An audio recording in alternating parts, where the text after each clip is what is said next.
یہ اللہ تعالیٰ کی طرف سے نبی کریم صلی اللہ علیہ وسلم کو بطور معجزہ عطا فرمایا گیا کہ آپ اگر پچھلے انبیاء کرام علیہ السلام کو دیکھیں تو ہر نبی کو کہ اس دور میں جو چیز انتہائی کمال اور عروج پر ہوتی تھی اسی قسم کا معجزہ عطا کیا جاتا ہے.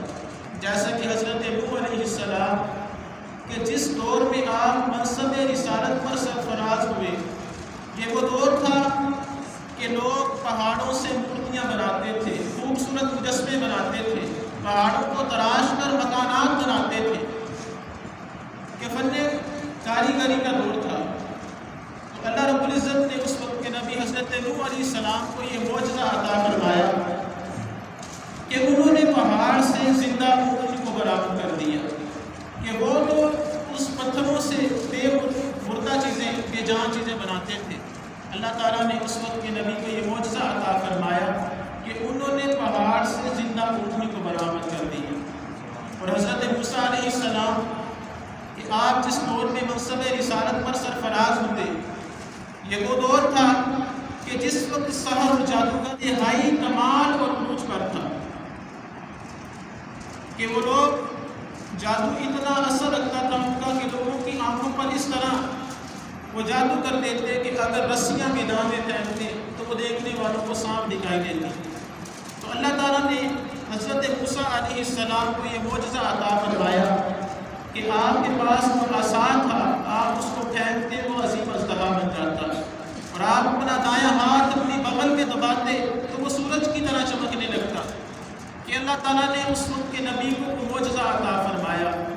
اور حضرت عیسیٰ علیہ السلام جس دور میں منصب رسالت پر سرفراز ہوئے تو یہ وہ دور تھا کہ جب فن طب انتہائی کمال اور عروج پر تھا کہ اس وقت کے طبیب ایسی ایسی بیماریاں جن کا علاج نہیں ملتا تھا وہ ان کا علاج کرتے تھے. تو اللہ تعالیٰ نے حضرت عیسیٰ علیہ السلام کو یہ معجزہ عطا فرمایا کہ آپ مادر ذات اندھوں کو بینا کر دیتے اور جو بس کے کوڑ کے مریض ہوتے تھے آپ ان کو شفا دے دیتے. تو المختصر جب میرے اور آپ کے پیارے آقا صلی اللہ علیہ وسلم منصب رسالت پر سرفراز ہوئے تو یہ وہ دور تھا کہ جس میں شعر و شاعری، فصاحت و بلاغت انتہائی کمال اور عروج پر تھی کہ جو عرب کے شعراء تھے ان کو اپنی فصاحت و بلاغت پر، شعر و شاعری پر بڑا ہی گھمنڈ تھا. انہوں نے اپنے قصیدے لکھ کر خانہ کعبہ کی دیواروں کے ساتھ لٹکائے ہوئے تھے اور پوری دنیا کو چیلنج دے رہے تھے کہ کوئی ہمارے ان شعروں کا جواب دے. تو اللہ تعالیٰ نے نبی کریم علیہ السلام کو یہ معجزہ عطا فرمایا کہ قرآن پاک کی صورت میں آپ کو یہ معجزہ عطا فرمایا اور بارہا ان کو چیلنج دیا کہ اگر تم اپنے دعوے میں سچے ہو تو قرآن جیسی کوئی کتاب، کوئی سورت، کوئی آیت ہی لا کر دکھا دو. تو قرآن کریم کے اعجاز سے وہ عاجز آ گئے، یا تو انہوں نے عاجز آ کر اس کو تسلیم کر لیا یا پھر اپنی ضد پر قائم رہے اور کفر پر قائم رہے. اور قرآن پاک میں اس قدر اثر ہے کہ حضرت عمر رضی اللہ تعالیٰ عنہ کے اسلام لانے کے پیچھے ایک تو آقا کریم علیہ السلام کی دعا تھی اور دوسرا آپ کی بہن جب سورۃ طٰہٰ کی تلاوت کر رہی تھی، آپ نے قرآن کریم کی تلاوت کو سنا تو قرآن کریم آپ کے دل پہ گر کر گیا، آپ کے دل پر اثر کر گیا. تو اسی وقت سے آپ کے دل میں اسلام کی محبت پیدا ہو گئی کہ قرآن کریم یہ لوگوں کے دلوں پر اثر کرتا ہے. قرآن مجید کی فضیلت کتنی ہے، اس کو پڑھنے کی، اسے یاد کرنے کی فضیلت کتنی ہے. پیارے آقا صلی اللہ علیہ وسلم نے ارشاد فرمایا من قرأ حرفا من کتاب اللہ فلہ بہ حسنہ. فرمایا جس نے اللہ کی کتاب سے ایک حرف پڑھا اس کے لیے ایک نیکی ہے. اور نیکی کا ثواب کتنا ہے؟ فرمایا والحسنۃ بعشر امثالھا، کہ اس ایک نیکی کا ثواب 10 گنا ہے. اور پھر فرمایا لا اقول الف لام میم حرف بل الف حرف و لام حرف و میم حرف. فرمایا میں یہ نہیں کہتا کہ الف لام میم ایک حرف ہے، بلکہ الف ایک حرف ہے، لام علیحدہ حرف ہے اور میم علیحدہ حرف ہے. گویا جو الف لام میم ہی پڑھتا ہے اسے 30 نیکیاں ملتی ہیں. کہ قرآن کریم پڑھنے کی اتنی فضیلت ہے، اتنا ثواب ہے. اور پیارے آقا صلی اللہ علیہ وسلم نے ارشاد فرمایا وعمل بما فيه ألبس والده تاجا يوم القيامة. فرمایا کہ جس نے قرآن پڑھا اور اس پر عمل کیا تو فرمایا البس والدہ تاج یوم القیامہ، فرمایا قیامت کے دن اس کے والدین کو ایک تاج پہنایا جائے گا. وہ تاج کیسا ہوگا؟ فرمایا وہ تاج ایسا ہوگا ضوءہ احسن من ضوء الشمس، کہ جس کی روشنی سورج سے بھی زیادہ ہوگی. فرمایا یہ تو اس کے والدین کی شان ہے کہ جس نے قرآن پڑھا اس پر عمل کیا تو اس کے والدین کی یہ شان ہے کہ اس کو ایسا تاج پہنایا جائے گا جس کی روشنی سورج سے بھی زیادہ ہوگی. فرمایا فما ظنکم بالذی عمل بہذا، تمہارا اس شخص کے بارے میں کیا گمان ہے جو خود قرآن پڑھے اور عمل کرے، اس کے بارے میں تمہارا کیا گمان ہے؟ کہ قرآن کریم کو یاد کرنے کی اس قدر فضیلت ہے. میرے پیارے آقا صلی اللہ تعالیٰ علیہ وسلم نے ارشاد فرمایا، اے میرے صحابہ سنو، جس چمڑے میں قرآن ہوگا اسے آخری ہوئے. صحابہ کرام نے عرض کیا یا رسول اللہ صلی اللہ علیہ وسلم اس سے کیا مراد ہے؟ آپ نے فرمایا سنو میرے غلاموں، اس سے مراد یہ ہے کہ جس مسلمان کے سینے میں قرآن ہو اسے آخری ہوئے، کہ جس کے سینے میں قرآن ہو اسے آخری ہوئے. حضرت علی رضی اللہ تعالیٰ عنہ روایت فرماتے ہیں کہ مکی مدنی صلی اللہ تعالیٰ علیہ وسلم نے ارشاد فرمایا کہ جس نے قرآن پڑھا پھر اسے یاد کیا اور اس کے حلال کو حلال سمجھا، حرام کو حرام سمجھا تو اللہ تعالیٰ اسے جنت میں داخل فرمائے گا. بات یہاں ختم نہیں ہوئی، فرمایا اللہ تعالیٰ اسے جنت میں داخل فرمائے گا اور اس کی شفاعت اس کے گھر والے ایسے 10 افراد کے حق میں قبول فرمائے گا کہ جن پر گناہوں کے سبب جہنم میں جانا واجب ہو چکا تھا، کہ ایسے 10 افراد کے حق میں اللہ خالق کائنات اس کی شفاعت کو قبول فرمائے گا. کہ قرآن کریم کی اس قدر فضیلت ہے کہ حافظ قرآن خود تو جنت میں جائے گا لیکن اپنے خاندان کے 10 ایسے افراد جن پر گناہوں کے سبب جہنم میں جانا واجب ہو چکا تھا انہیں بھی جنت میں لے کر جائے گا. اور آقا کریم علیہ السلام نے ارشاد فرمایا ان الذی لیس فی جوفہ شیء من القرآن کالمیت الخرب، فرمایا کہ جس کے سینے میں قرآن کا کچھ حصہ نہیں وہ ویران گھر کی مانند ہے.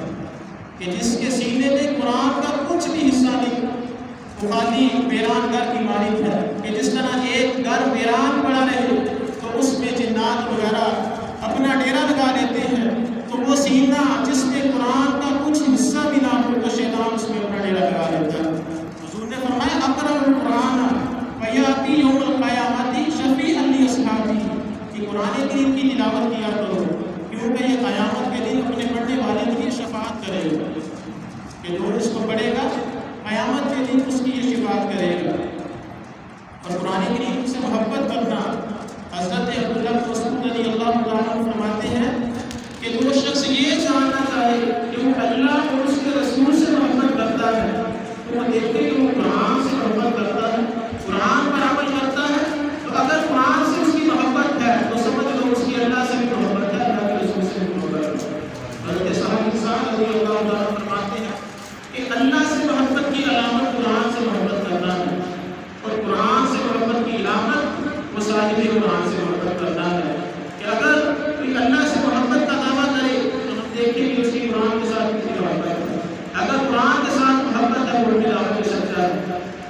پھر اگر قرآن کے ساتھ محبت کا اس کا دعویٰ ہے پھر دیکھیں گے امام الانبیاء علیہ السلام کے ساتھ اس کی محبت ہے. اگر حضور سے بھی کافی محبت ہے تو ان کے دونوں دعووں میں سچا ہے کہ اس کی اللہ سے بھی محبت ہے، قرآن سے بھی محبت ہے، اور صاحب قرآن سے بھی محبت ہے. اور قرآن کریم کی محبت کا ایک واقعہ، ایک حقائق کا سماعت کیجیے کہ قرآن کریم کی محبت کس طرح انسان کی بخشش کا ذریعہ بنتی ہے. ایک حقائق ذکر کی گئی ہے کہ ایک سادہ سا مسلمان جسے قرآن کریم پڑھنا بھی نہیں آتا لیکن قرآن کریم کے ساتھ اس کی محبت بہت زیادہ تھی. جب وہ فوت ہو گیا، تجویز و تدفین کی، اس کو دفن کر دیا گیا. تو جب لوگوں نے دفن کر دیا تو دیکھا اس کی قبر سے خوشبوئیں آ رہی. تو لوگ چلے گئے، ایک بزرگ ادھر کھڑے رہے. تھوڑی دیر کے بعد وہ جو شخص بہت ہوا تھا اس سے گھر گئے اور گھر جا کر جب دیکھا کہ اس کی بیوی اور بچے رو رہے ہیں، آپ نے ان کو کہا کہ صبر کریں، اب رونے کا کوئی فائدہ نہیں کہ اس دنیا سے جو چلا گیا اس سے واپس نہیں آنا، بس صبر کرنا پڑے گا. تو جب وہ شروع کر دیا۔ تو اس بھائی نے پوچھا، انہوں نے پوچھا بزرگوں آپ کیوں رو رہے ہیں؟ انہوں نے کہا میں اس لیے رو رہا ہوں، میں تم سے یہ پوچھنے آیا ہوں، تم مجھے یہ تو بتاؤ میرے شوہر کا ایسا کون سا عمل تھا کہ جس کی وجہ سے اس کی قبر سے خوشبوئیں آ رہی ہیں؟ اس عورت نے کہا کہ اور تو کچھ نہیں جانتی، بس اتنا جانتی ہوں کہ جب فجر کی نماز پڑھنے کے بعد وہ الماری میں ایک کتاب پڑھی تھی، اسے اٹھاتا تھا، آنکھوں سے لگاتا تھا، چھوٹتا تھا اور اس کو کھول کر کہتا تھا مالک میں نہیں جانتا، مجھے پڑھنا نہیں آتا، لیکن جو بھی لکھا ہے حق لکھا ہے، سچ لکھا ہے، اور روزانہ اسی طرح کرتا تھا۔ تو فرمایا اس بزرگ نے کہ یہی وجہ ہے کہ اللہ تعالیٰ نے اس کی قبر سے خوشبو کو جاری کرا دیا۔ قرآن کریم کی محبت یہ انسان کی آخرت میں بخشش کا ذریعہ کرتی ہے، اور قرآن کریم فرمایا کہ جس کو قرآن کریم کی تلاوت میں میری بارگاہ میں سوال کرنے سے عاجز رکھا تو میں اس کو بہتر عطا فرماؤں گا کہ ایک بندہ اللہ سے سوال کرتا رہتا ہے اور دوسرا صرف قرآن کریم کی تلاوت کرتا رہتا ہے تو اللہ تعالیٰ اس سے بہتر عطا کرائے۔ لیکن افسوس کی بات یہ ہے کہ آج کل ہم نے قرآن کریم کی تلاوت کو چھوڑ دیا ہے، مہینوں قرآن کریم کھول کر دیکھتے رہتے ہیں۔ اکثر لوگ پڑھتے بھی ہیں قرآن کریم، لیکن اکثر اسی طرح دیکھا گیا کہ پہلے یہ ہوتا تھا ماہ رمضان میں لوگ قرآن کریم کی تلاوت کو خوشیوں کے ساتھ کرتے ہیں کہ ساری لائن بنی ہوتی تھی، قرآن کریم لوگ کرتے ہیں، لیکن آج کل وہ شوق نہیں رہا، قرآن کریم کی تلاوت کا وہ شوق نہیں رہا۔ قرآن کریم تو ہر گھر میں موجود ہے، بڑی برکت کی بات ہے اور ہونا بھی چاہیے، لیکن افسوس یہ ہے کہ قرآن کریم الماری میں پڑا ہوتا ہے، اس پر بچی پڑی جاتی ہے کہ ہمیں کھولنے کی توفیق نصیب نہیں ہوتی۔ یہی وجہ ہے شاید کہ ہمیں دکھوں نے، تکلیفوں نے، بے روزگاریوں نے اپنی لپیٹ میں لے رکھا ہے۔ آج قرآن کریم کے دامن کو تھامو تو دنیا بھی سنور جائے گی، آخرت بھی سنور جائے گی۔ اور آج آپ کو ایک ایسا وظیفہ بتاتا ہوں کہ اگر یہ وظیفہ اپنے گھر میں آپ پڑھا لیجیے تو انشاءاللہ جو روزی کی تنگی نہیں ہے، روزی کی تنگی نہیں آئے گی۔ اور یہ وظیفہ کسی عام شخص نے نہیں دیا، کسی عام مولوی نے، پیر نے، مفتی نے دے دیا، بلکہ یہ وظیفہ ہے جو صحابہ کرام نے دربار رسالت سے دیا ہے۔ حضرت عبداللہ بن مسعود رضی اللہ تعالیٰ عنہ جب آپ کا آخری وقت آیا، حضرت عثمان غنی رضی اللہ تعالیٰ عنہ کی عیادت کی تشریف لائے، تو انہوں نے کہا کہ آپ کی طبیعت کیسی ہے؟ انہوں نے مزاج پوچھا تو کہا اللہ کا شکر ہے۔ انہوں نے کہا کہ آپ کے لیے کوئی تکلیف نہ گزار، تو انہوں نے کہا تکلیف نے ہی مجھے بیمار کیا۔ تو فرمایا کوئی آپ کی خواہش ہو؟ تو فرمایا خواہش یہ ہے کہ رب کی رضا کی۔ تو انہوں نے کچھ ہدیہ حضرت عبداللہ بن مسعود کو لینا چاہا، تو جب حضرت عثمان غنی نے حضرت عبداللہ بن مسعود کو کچھ ہدیہ پیش کیا تو انہوں نے لینے سے انکار کر دیا۔ انہوں نے کہا کہ میں نے اپنی زندگی میں تحائف کو اپنے آپ سے دور رکھا اور آپ یہ موقع مجھے دیتے ہیں۔ حضرت عثمان غنی رضی اللہ تعالیٰ عنہ نے فرمایا کہ آپ کی مثال کے بعد آپ کی بچوں کے نام آئے گا، ان کی بیٹیاں سے صرف، تو فرمایا آپ کی مثال کے بعد آپ کی بیٹوں کے نام آئے گا۔ تو حضرت عبداللہ بن مسعود رضی اللہ تعالیٰ نے فرمایا کہ کیا آپ کو میرے بعد میری بیٹوں پر تنگدستی کا خوف ہے؟ فرمایا کہ میں نے اپنی بیٹوں کو یہ تلقین کی ہے کہ وہ روزانہ سورۃ الواقعہ کی تلاوت کیا کریں، میں نے ان کو روزانہ سورۃ الواقعہ پڑھنے کی تلقین کی ہے۔ اور پیارے آقا علیہ الصلوۃ والسلام کو میں نے فرماتے ہوئے سنا کہ جس گھر میں سورۃ الواقعہ پڑھی جاتی رہے تو اس میں کبھی تنگی نہیں آئے گی۔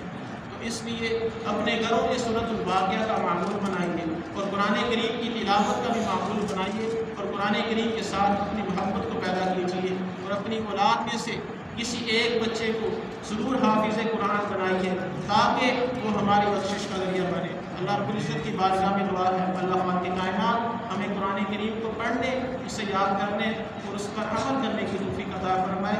وما علی الشاہد البلاغ۔